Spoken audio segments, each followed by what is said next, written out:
तर ऍक्टिव्हिजम करता करता मला वाटतं तुम्ही आता IPS होण्याचा दाखला दिला, पण त्याच्या आधी तुम्ही जेलमध्ये जाऊन आला होता.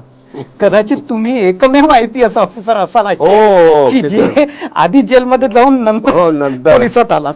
शेतकी कॉलेजचं आंदोलन म्हणून ते 72-73 सालातलं पुढं गाजलेलं आंदोलन आहे. तो 450 मुलं मी सत्याग्रह केला आणि आम्हाला कोरडा पुढं केला आणि मग त्यांना आम्हाला सांगितलं की तुम्ही स्वतःचा बांड भरून तुम्ही सुटून जा.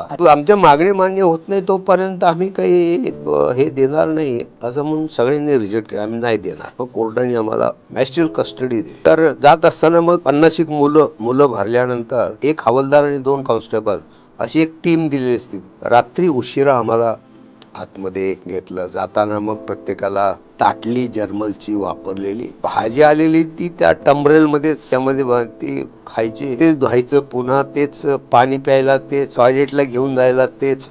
तर तो जेल मधला 20-25 दिवसाचा घेतलेला अनुभव